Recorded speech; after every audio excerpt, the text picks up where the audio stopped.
Olá, pessoal! Sejam muito bem-vindos a mais um episódio do nosso Undicast.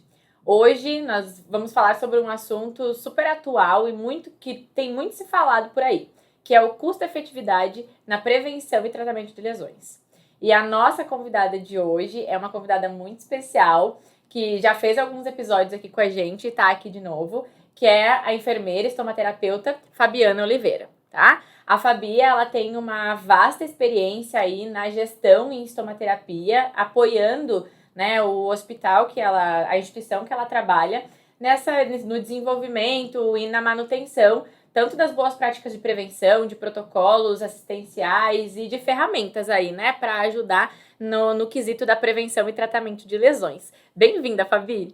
Obrigada, Ká, mais uma vez. Agradeço o convite da Hartmann para estar aqui mais uma vez falando, né, no Undicast, que eu considero um programa super bacana, porque ele entrega informação para quem quer informação, independente da área que siga.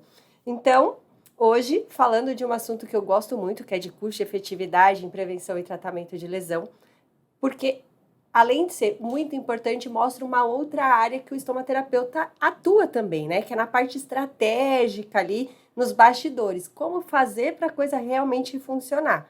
E a conta tem que fechar no final de tudo, né? Exatamente. Então, a gente mostra ali a importância de ter um especialista ali também nessa parte. Perfeito.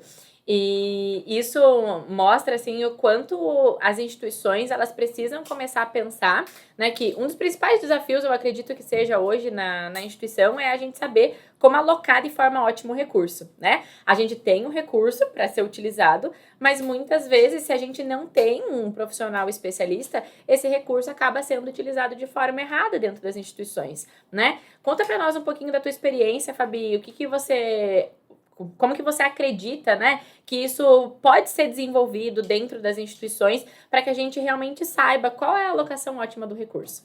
Vamos lá, né? A questão de alocação do recurso, ele tem um papel crucial no custo de efetividade, né? Tanto do tratamento quanto da prevenção de lesão.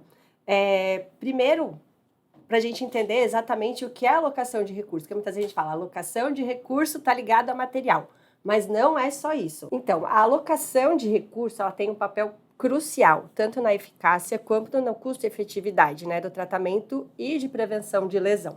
Então, quando eu falo de alocação de recurso, é muito mais fácil, eu pego e falo, recurso é material, mas não, eu tenho muito mais que isso. O meu recurso pode ser um recurso de pessoa, um recurso humano, né, o quanto de colaboradores eu tenho, o conhecimento de cada um, o tempo que eu gasto para fazer certa atividade. Então, tem todo um arsenal, podemos assim dizer, de recursos. Então, eu preciso alocá-lo de uma maneira que faça o meu fluxo ali deslizar, que ele consiga ser realizado de uma maneira mais efetiva. E para que isso aconteça, o que eu preciso? Eu preciso conhecer exatamente como é o meu cenário, como ele funciona. Muitas vezes eu preciso ir até uma unidade, por exemplo, e ver o que eu tenho aqui. Então, eu preciso saber o que eu tenho ali dentro da instituição, tanto de pessoal, quanto de material e dos outros recursos que eu vou precisar. Não é uma tarefa fácil, não é uma coisa que você vai fazer de uma hora para outra, mas que você vai gastar uma certa energia e que vai valer a pena, tá? Então, eu vejo ali o meu cenário. Preciso conhecer o perfil do meu paciente. Qual é o paciente que eu atendo? É um paciente idoso? É um paciente jovem? É pediatria? Porque são materiais diferentes que eu posso usar para prevenção. É um paciente de longa permanência, curta permanência? É cirúrgico ou não é? Porque aí eu já consigo entender esse meu cenário e saber o que eu vou querer ali, por exemplo, de material, de pessoas. Tem bastante lesão? Então, eu preciso saber se as pessoas têm conhecimento com relação a isso. Eu sabendo fazer essa alocação de uma maneira melhor, é bom. Qual é a vantagem disso tudo? Eu vou ter não só um colaborador, que ele não vai estar sobrecarregado, porque ali dentro daquele setor ele flui, eu sei que é um setor mais pesado, onde os pacientes são mais dependentes, então eu tenho mais pessoal. Não, é um setor mais cirúrgico, os pacientes são mais tranquilos, eu tenho menos, eu tenho um material que ele é dispensado de uma maneira mais tranquila, mais rápida, então eu sobrecarrego menos, eu tenho uma satisfação maior também do meu colaborador. E aí vem também a satisfação cliente. Porque hoje a gente vê muito, satisfação do cliente é muito importante. Se você tem um paciente ali que ele sai feliz com o atendimento, é um cliente que volta. Então, para o cliente que volta, ele traz também recursos ali para o hospital financeiro e que isso vai fazer um impacto, né, nessa questão. Então, dessa maneira, eu vou conseguir essa fluidez que eu falei e eu vou impactar positivamente também na questão da saúde financeira, porque eu não vou gastar tanto. E eu não gasto tanto. Quando eu gasto mais, a chance de eu ter um prejuízo é muito maior. E hoje, querendo ou não, todas as instituições, independentes de SUS, filantrópica ou particular, todas elas visam lucro, porque senão você não sobrevive. E quem que quer ter prejuízo hoje em dia, né? Então, a alocação de recursos vai te ajudar muito nessa questão de você gastar menos e ter um prejuízo ali, não acabar tendo um déficit financeiro. E eu acho, Fabi, que às vezes as pessoas pensam assim, será que tem uma receita de bolo, né? Para que a gente consiga alocar de forma ótima o recurso? Será que tem uma receita de bolo que se eu usar determinado produto eu vou ser custo efetiva? Mas eu acredito que o que você falou agora foi muito importante pelo fato de que a gente tem que conhecer a nossa instituição, a nossa realidade, né? Fazer realmente esse diagnóstico do nosso setor, do nosso cenário, para daí aplicar práticas. O que às vezes a gente percebe, né? Eu criando protocolos baseados em protocolos de outras instituições, às vezes, né? Ou de outros cenários, e aí eu vou lá tentar aplicar na minha prática. E tem que ser ao contrário, né? Eu tenho que ver qual é o déficit da minha prática ali, para que daí eu consiga empregar esse protocolo, essa melhoria, né? E então, quando você fala de conhecer esse cenário, eu acredito que faz toda a diferença realmente quando a gente pensa em custo-efetividade. Porque aí diminui a margem de erro. Exatamente, né? Isso mesmo. Eu vou saber o que eu preciso, né? Qual é o paciente que eu atendo, o que ele precisa para ter aquela necessidade dele atendida. Então, eu acabo norteando melhor e gastando menos, né? Para que eu vou ter um monte de terapias avançadas, pressão negativa, para um lugar que, por exemplo, praticamente não tem curativo? Uhum. Ou então, o meu hospital é um hospital dia e o paciente faz a cirurgia e vai embora. Para que eu vou ter, de repente, algumas tecnologias que duram, ficam mais tempo se o meu paciente só vai fazer a cirurgia e vai embora? De repente, centro cirúrgico, um posicionador, alguma coisa assim. Então, vale muito a pena você ter esse conhecimento, fazer o levantamento da sua área. Isso demora, dá um trabalho danado. E aí, muitas vezes, fala, como eu vou fazer isso? Eu brinco que eu sou a louca da planilha, né? Tem uma planilha para cada coisa. Isso eu ia te perguntar, né? Você tem alguma ferramenta que te ajudou, te apoiou nesses... É muito bom quando você consegue trabalhar com inteligência artificial, pessoal da TI, que tem aí um BI, alguma coisa assim. Mas se você não tem, um Excel vai conseguir te suprir as necessidades. Você vai ali ver quais são os dados, mas porque você precisa gerenciar, né? Se você não, para você gerenciar, você precisa medir. Então, se eu não tenho ali como medir, não tenho nada ali exatamente onde eu consiga visualizar todos os dados, você acaba perdendo totalmente o parâmetro e fica naquilo. Eu acho que. E aí, você tendo os dados para expor, fica muito melhor. Aí você consegue, inclusive, barganhar algumas coisas que você precisa ali dentro da instituição. Olha, aqui eu consegui economizar tanto e aqui eu preciso fazer essa economia aqui. Posso trazer esse dinheiro para uma outra coisa? A economia que você faz, por exemplo, com a prevenção ao invés de tratar. Posso trazer ali, olha como eu estou conseguindo aqui um resultado bacana, vamos investir em outras coisas? Então, isso vale muito a pena. Eu concordo com você, Fabi. Justamente pelo fato de que essas ações, né, dentro da instituição, de você ter esse gerenciamento, faz com que, conhecendo o teu cenário, você saiba onde você quer chegar. Exato. Né? É tipo fazer a analogia em comprar uma passagem, né? Você não vai comprar uma passagem para você ir para algum lugar se você não sabe o teu ponto de partida. Exatamente. E eu acho que isso é muito importante.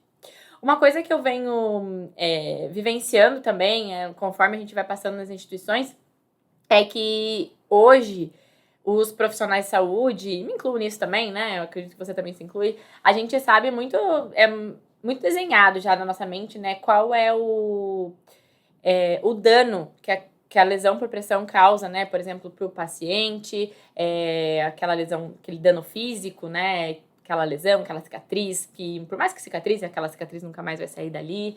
aquele dano emocional daquele paciente que vai ficar fora do trabalho, ou que alguém vai ter que fazer o curativo para ele. Mas também acho que muita gente ainda desconhece o dano financeiro, né? Que a lesão por pressão causa para a instituição, né? Algum momento, Fabi, na tua experiência, você fez algum levantamento dessa perda financeira, ou tem esse conhecimento de quais impactos financeiros que a lesão por pressão pode causar para a instituição? Olha, Caio, eu acho que até mais do que para a instituição. Quando a gente fala em impacto financeiro, você pode falar assim, qual que impacta mais, né? Vai ser um dano estético, um dano funcional, um dano financeiro. Na verdade, eles estão todos ali juntinhos. Porque se eu tenho... Vamos para a parte do dano financeiro, né? Porque tudo a gente sabe que tem que pagar. Sim. E curativo, quem já teve alguém da família para fazer um curativo sabe o quanto é caro. Às vezes fala assim, mas é só um pacote de gás e um soro. Gente, até um pacote de gás e de soro, primeiro que você não vai usar muitas vezes um pacote de gás e só. E esse curativo não vai ser feito uma vez só, né? Então, isso é caro. E se a gente for pensar num dano ainda maior, por exemplo, a lesão por pressão estágio 3, estágio 4, onde muitas vezes a correção pode ser cirúrgica. E aí hoje você querendo ou não, você tem judicialização. É um dano que a instituição pode responder por isso, né? Então, aí já vai que você vai ter que pagar com relação a esse tratamento. E que às vezes não está mensurado ali, né? Exato, nem tudo, mesmo porque você pode impactar ali na qualidade de vida do paciente. Exato. E quando se fala em qualidade de vida, é muito difícil você mensurar. Imagina um paciente jovem que faz uma lesão por pressão, que adquire, né, uma lesão por pressão, estágio 4 no calcâneo e não vai conseguir andar mais. Ou então ele é motorista e não vai conseguir ficar sentado porque fez uma lesão por pressão na sacra. E a gente sabe que aquele tecido não vai ter mais a mesma função, mesmo que a lesão esteja fechada. E aí ele tem que aposentar, o impacto dentro da família, o impacto, se ele aposenta, querendo ou não, tem o impacto também na questão de governo, a gente paga os impostos, né? Então, é alguém que aposentou ali muito precocemente por um erro que aconteceu, por um evento que aconteceu dentro da instituição. Ou então, o estético. Eu tenho um caso muito que me pegou bastante, porque eu tive uma colega, enfermeira, do grupo de pele também, que ela teve uma complicação, ela ficou extremamente grave. Ela ficou literalmente ali, ela quase faleceu por conta disso. Fez hemodiálise, ficou entubada, droga vasoativa, e todo mundo ali, gente, ela é enfermeira, do grupo, assim, a gente fez toda a atenção ali para ela, mas mesmo assim ela desenvolveu uma lesão por pressão na occipital. Teve restrição de movimentação e tudo, e mesmo assim, com essa lesão por pressão, e ela pensa aquela pessoa super, hiper, mega vaidosa, que cabelo dela, aquela coisa mais linda, e eu brincava que era Deus no céu, o cabelo dela na terra. E ela fez essa lesão no hospital e ficou exatamente ali o buraquinho onde não vai nascer mais cabelo. E no dia que ela percebeu, quem percebeu foi ela, a lesão por pressão, ela mandou a foto. Fabi, que é isso? Aí você faz, putz, ela é uma lesão, né? Eu falei assim, é lesão por pressão, né? Eu só descobri porque passei a mão, que saiu o cabelo na minha mão e eu senti um buraquinho, assim. Aí, hoje, conversando com ela, a gente fala, fulana, não vou falar o nome dela aqui, né? E aí, ela fala, Fabi, eu não lembro de nada do que aconteceu. Se eu tivesse morrido, eu não sabia nem que eu tinha morrido, ela brinca. Mas quando eu passo a mão na minha cabeça, eu lembro que eu fiquei grave e hoje eu tenho que ter cuidado como eu arrumo o cabelo, porque senão aparece. Então, parece bobeira, mas é importante para ela. Imagina você ter uma lesão por pressão no lábio, por exemplo. Nariz. Tem cartilagem. Onde você vai sair, vai ficar. As pessoas vão ver, né, na verdade. E para você arrumar isso, você vai ter que ter um dinheiro. Você vai gastar isso também.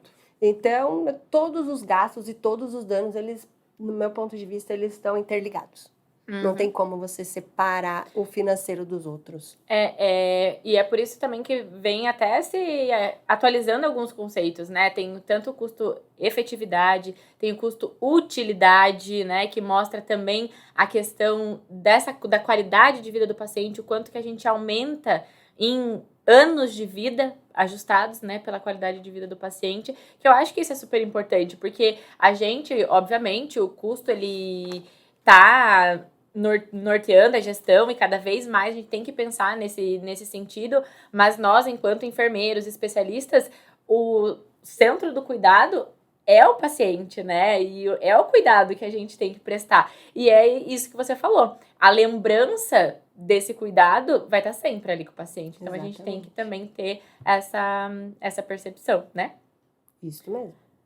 Fabi, outra coisa também que é meio óbvia essa pergunta, né? Mas a gente sempre tem a pergunta assim, o que é mais barato, né?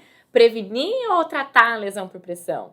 Mas o que eu acredito que a gente pode perguntar hoje para você o que você acha, né, na tua instituição? O que fez com que realmente prevenir a lesão por pressão fosse um ganho maior para a instituição, tanto em questão, né, de custo-efetividade, custo-utilidade?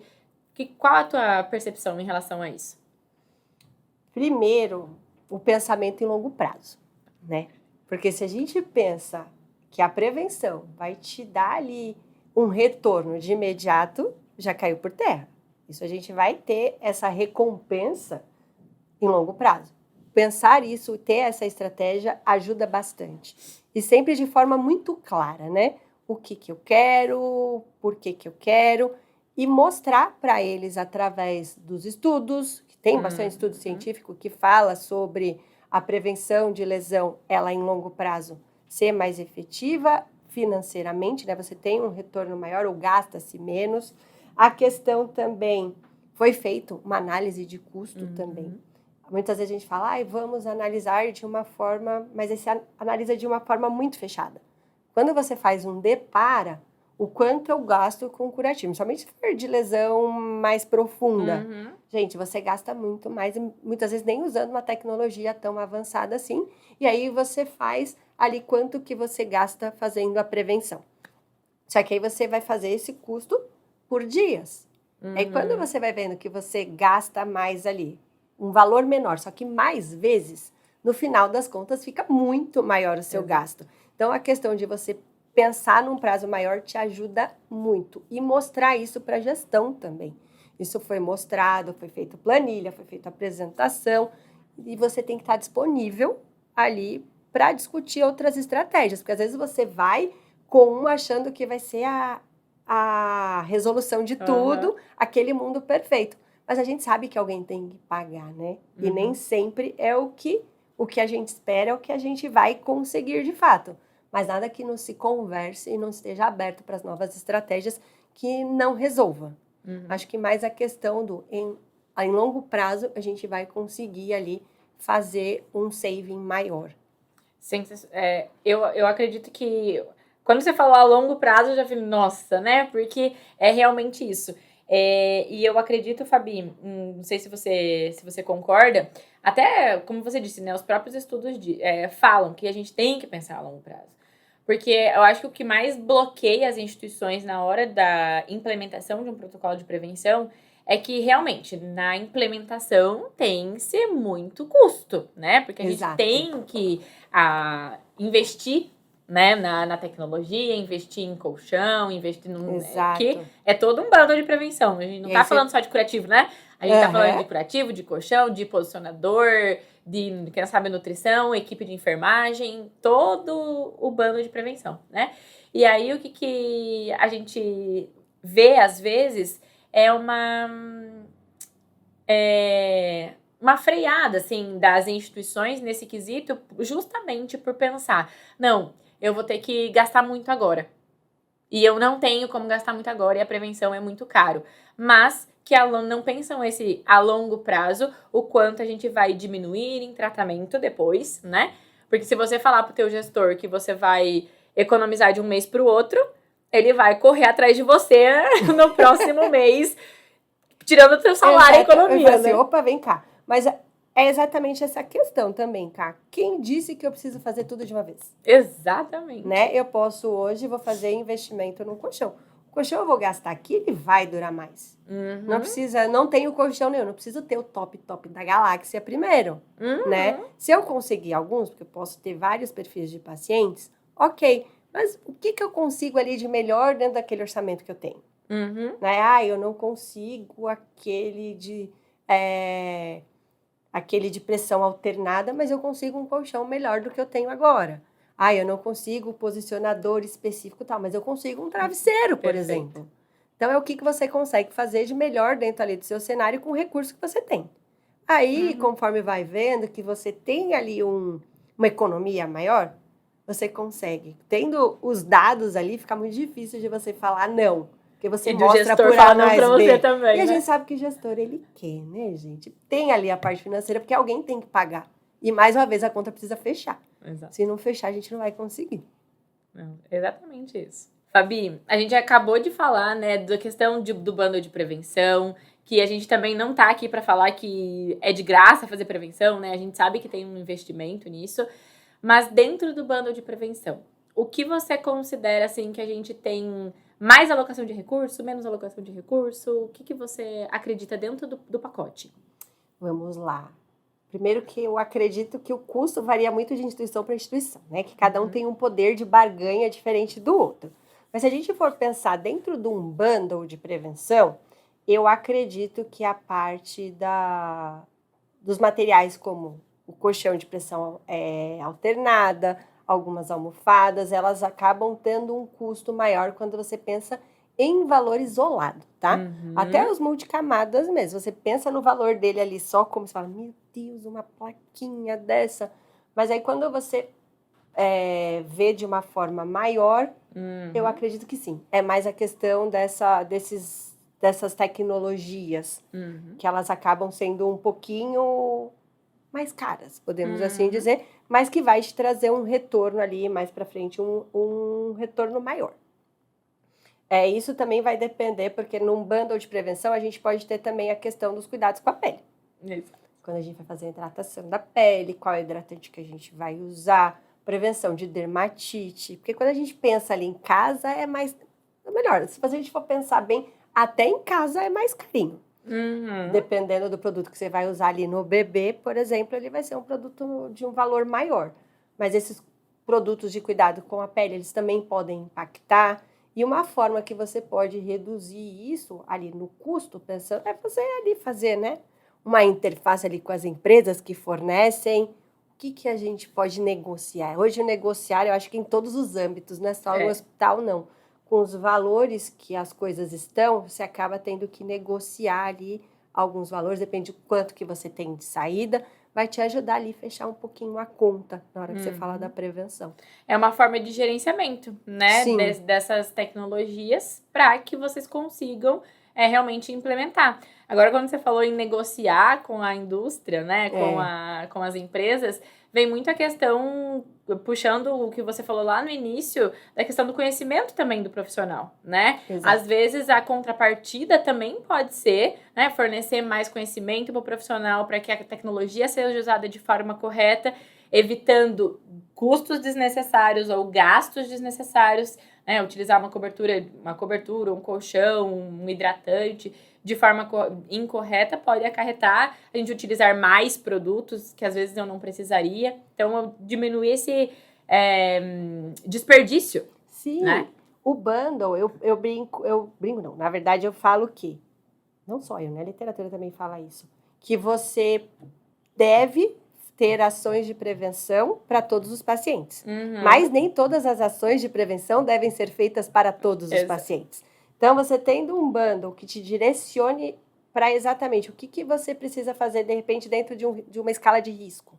Né? Que é importante você ter uma escala para você poder separar os pacientes. Quem é que eu vou precisar ter um pouquinho mais de atenção ali de acordo com o risco? Alguma coisa que seja validada, né, cientificamente, porque te dá um norte também até para as operadoras, por exemplo, pagarem ali de acordo com o risco do paciente.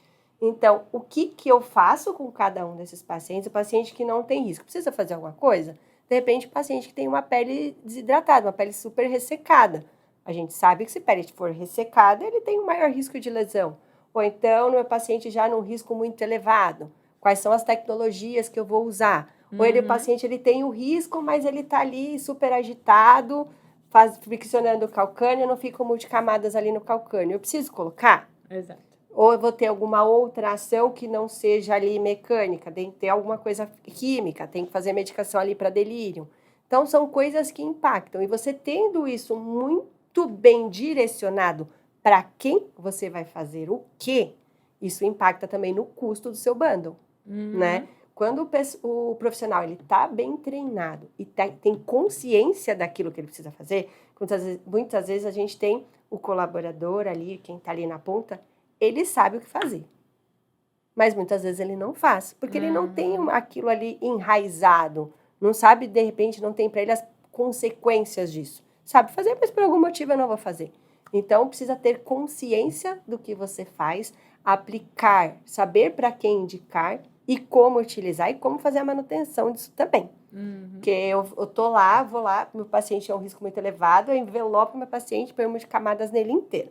Aí vem um desavisadinho e fala, eu preciso ver, vai lá e arranca de qualquer jeito. Ou então quando a gente vai fazer curativo. Quem nunca tá ali na área, acabou de fazer o curativo, chega um médico a vir avaliar a lesão. Preciso ver a lesão. Vai lá e tira tudo. Sim. Você colocou uma cobertura super cara ali. Uma cobertura cara, ele abriu, mas você jogou fora. Olha o custo que você tem. Então, você precisa ter equipe multi ali também, muito bem alinhadinha com o seu bundle. Não só de prevenção, como de tratamento também. Para que você potencialize ali e consiga tirar o que tem de melhor dentro da tecnologia que você está usando. Eu também brinco assim, né? É muito fácil, às vezes, a gente ir lá tirar, ir lá trocar, porque não é a gente que paga essa conta, né? Só que ninguém sabe o quanto que custa uma cobertura multicamada, quanto que custa um alginato, uma hidrofibra, etc, né? Independente, né, de prevenção ou tratamento. A gente que tá lá fazendo, a pessoa que tá lá fazendo o curativo, não sabe nem de onde que tá saindo, quem tá pagando essa conta, não tem nem noção. Isso é bem legal isso que você colocou, porque um dos treinamentos que a gente fez dentro da instituição lá onde eu trabalho foi exatamente colocar o valor das coisas que são utilizadas tanto para prevenção como para tratamento. E, de fato, quem nunca comprou, quem nunca teve a curiosidade de ver ali quanto custa, fica de queixo caído. Eu falo, o pensamento de dono. Você tem que fazer tudo aquilo. Quando você vai fazer uma prevenção no paciente, um curativo, você tem que pensar como se você fosse o dono. Ou seja, aquele que vai pagar a conta. Se eu fosse pagar, sei lá, R$300 numa cobertura, eu ia usar desse jeito? Duvido. Você não ia. Ou até mesmo na indicação do material. Esse material custa, sei lá, R$500. A indicação, preciso ser este material? Ou então, tem mesmo a indicação? Não tem. Você vai pagar? Não vai. E mesmo assim, quando a gente tá lá na ponta, a gente tá lá na área, a gente vê muito isso. Tem, você vai lá e usa. Então, você precisa trazer o colaborador. Essa questão de... Eu acho uma ótima estratégia você pegar e mostrar para ele, de fato, quanto custa. Brinco, dá um Googlezinho lá, quanto custa isso? Você vai ver, lá na instituição onde eu trabalho, a gente usa multicamadas, por exemplo, a partir do risco elevado. E aí tem os locais estratégicos, né? Sacral, calcâneos e trocânteres. Você vai fazer ali, mais ou menos, a gente sempre brinca por baixo, vai uns R$100 cada plaquinha, você tem R$500 ali. Aí você fala pra ele, você trataria essa cobertura de qualquer jeito? De jeito nenhum.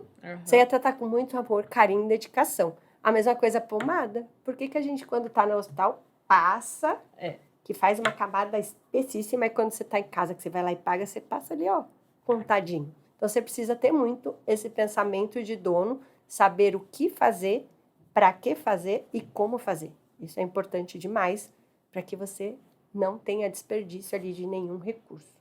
Eu acho que isso é fundamental. E uma coisa também que eu acredito que os profissionais precisam saber é o quanto eles custam também para a instituição, né? O quanto o papel deles é importante no protocolo de prevenção, lá no momento de fazer o curativo, o quanto tempo eles despendem para fazer, né,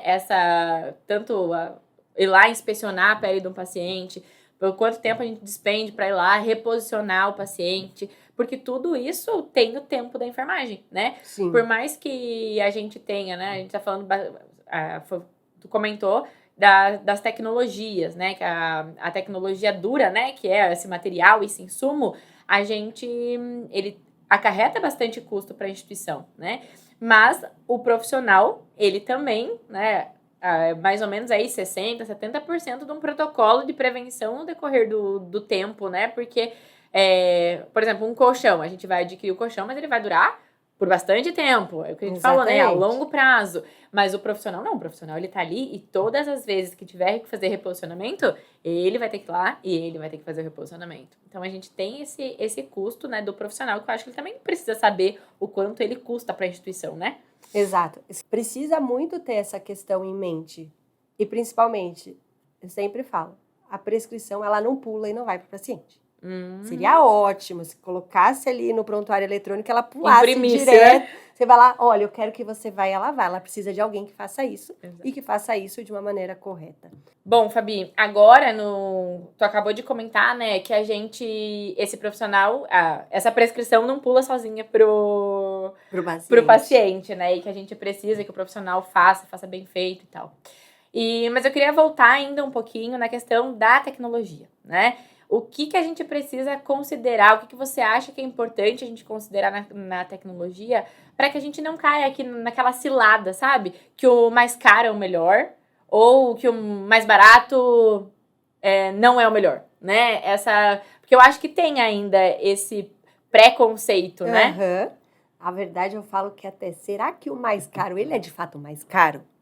E o mais barato é de fato mais barato? A gente não pode ver ali só o valor isolado, né? A gente tem que ver ali o valor real, porque tem muito mais coisas por trás disso. Quando você vai pensar num software, sei lá, de repente alguma coisa que ali vai te ajudar ali na manutenção para garantir mudança de decúbito, que já tem esses sensores, né? Será que de fato ele é mais caro? Vamos lá pensar. Ele é um produto que ele tem ali estudos que mostram que ele é efetivo? E são estudos robustos, eu tenho isso. É um sistema que, por exemplo, eu consigo fazer integração com o meu prontuário eletrônico? Eu consigo personalizar esse produto? É um produto que ele tem um pós-venda? Porque às vezes vende ali tranquilo, na hora que você precisa de algum suporte, corre. Sumiu, não tem nenhum, né? Nem semelhante com a simpatia ali da venda do produto. Exatamente. Tem o treinamento? É um produto fácil de eu manejar? Porque às vezes você vai lá, você olha só a questão, ele custa X, mas... E uma outra coisa também, ele atende os critérios de segurança? Porque segurança tem que vir em primeiro lugar, né? E aí quando você vê... tem a questão também de licença, porque muitas vezes você vê o valor ali isolado do produto, mas você precisa pagar uma licença, você precisa pagar por usuário, e aí você vai somando isso, ele se torna muito mais caro. Então, acho que você vê o produto de uma forma global e ver o valor real vai te ajudar a não cair da cilada de que é um pouquinho mais barato, ele vai ser melhor, ou ele é mais caro e vai ser melhor. Qual é o valor dele no total do pacote? Sim. Não ver só ali o produto em si, mas o que vem por trás disso também. Eu concordo com você nesse quesito. E agora a gente falou bastante, né, sobre prevenção, mas eu queria, antes de finalizar nosso episódio, que infelizmente, né, tá quase no fim. Passa super rápido. Passa muito rápido. A gente falar um pouquinho sobre tratamento também. A gente deu umas pinceladas, né, mas o que você acredita, Fabi, que é uma ferramenta de custo-efetividade para que a gente seja custo-efetivo na hora que a gente escolhe a tecnologia para tratamento das lesões, né? Independente, né, da etiologia. Certo. Quando você vai fazer o tratamento de uma lesão, toda vez para você conseguir nortear, né, melhor um tratamento, é legal que você tenha um protocolo, né? Porque isso você já evita que cada um ali faça coisa de acordo com as vozes do pensamento. Então, você tem um protocolo norteador. Esse protocolo ele tem que ser embasado, né, dentro das melhores práticas. Você precisa, dentro desse protocolo, eu digo que, por mais que às vezes as pessoas perguntem, como você trata uma lesão vasculogênica, por exemplo? Você vai tratar ali os tecidos que estão, né, presentes ali na lesão. Então, se você fizer um protocolo voltado para as características da lesão, isso vai te ajudar mais. Tem que ter o passo a passo ali com relação ao como você vai fazer a limpeza, a higiene da ferida, qual produto você vai usar em cada situação. Aí eu gosto já de fazer como se fosse um adendozinho, uma parte, os POPs de como utilizar cada cobertura. Perfeito. Porque você precisa fazer uma boa indicação e uma boa aplicação. Não adianta você indicar e aplicar de qualquer jeito, porque ele não vai fazer o resultado que você espera. Você precisa ter isso também alinhado com o seu paciente. Eu gosto de trazer muito o paciente para participar do tratamento dele, que precisa fazer sentido para ele. Eu preciso alinhar as expectativas. Porque às vezes eu tenho toda a expectativa como especialista. Eu quero cicatrizar, eu quero fazer mundos e fundos. Mas ele só não quer sentir dor. Sim. E aí você vai e faz todo um cenário para ele que não é aquilo que ele espera. Então, você ter alinhado com o paciente, ter ele junto com você, vem aqui, pega na minha mão e vamos, isso vai fazer muita diferença quando você for fazer o custo e a efetividade do tratamento, porque a tendência dele funcionar é muito maior. E tem também a questão da equipe multi. É muito importante você ter uma equipe multi no tratamento de lesão, porque não é só ali vou indicar, vou usar a cobertura. Como é que esse paciente está a parte da alimentação? Como que estão as metas ali calórico e proteica dele? Você vai ver, você põe todas as coberturas possíveis e imagináveis e ele não responde. Mas também não come, não se alimenta de uma maneira, na maneira ideal. De repente precisa de uma TO, paciente diabético, por exemplo, precisa melhorar ali a marcha dele, tem uma lesão, preciso disso. Então, eu tendo alinhado ali com a equipe multi também vai te ajudar ali a ter um sucesso maior no tratamento também. Tem várias coisas, né, que você pode fazer, mas assim, em resumo, é isso. Você ter o material, o que usar, como usar, quando usar. Outros profissionais envolvidos também vão fazer a diferença. O paciente do seu lado e a questão do indicação já norteada para que a gente não saia muito daquilo. Você tendo um protocolo abrangente e ao mesmo tempo que você consegue fazer personalizado e de uma maneira eficaz. Eu acho que essa tua fala final aí, se eu fosse te perguntar agora um conselho para você dar, né, para as instituições ou para algum especialista, algum enfermeiro que está assistindo a gente agora, se eles, como dar o ponto de partida, como começar, eu acho que era isso que você ia repetir, né, Fabi? Saber quando, como, onde, porquê. E conhecer. Você tem que conhecer o seu cenário. Não adianta. Você pode até ter uma questão de trocar as figurinhas, porque a vivência vale demais. Mas ele pode ser parecido, mas ele não vai ser igual. Então, você precisa fazer essas adaptações. E é isso mesmo que eu já tinha falado. Mas eu só acrescentaria essa parte do conheça o seu cenário. Dá trabalho conhecer, não é fácil. Não vai ser em uma semana, muitas vezes, que você vai conhecer. Você vai conseguir traçar um perfil, dependendo do tamanho da instituição, até e pode até levar 1 ano. Mas faça, registre, tenha esses dados ali em mãos, porque você vai usar em algum momento para justificar alguma coisa, pode ter certeza. Com certeza.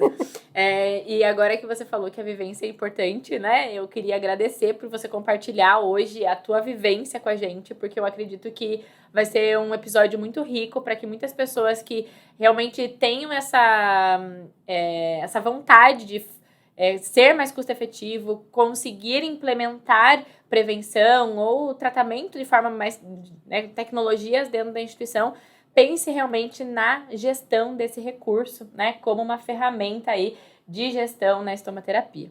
Fabi, eu queria agradecer muito a tua participação hoje aqui com a gente, tá? Muito obrigada por mais uma vez aceitar o convite da Hartmann. É um prazer enorme ter você aqui sempre, dividindo teu conhecimento.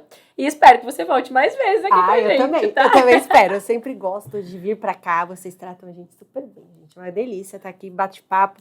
Ainda mais com relação a esse tema que eu gosto super e vivencio isso já tem alguns aninhos. Obrigada mesmo pelo convite, pela oportunidade e pelo reconhecimento. Muito obrigada, Fabi. A gente que agradece. Esse foi mais um episódio do nosso Undicast. A Hartmann apoia, cuida e protege.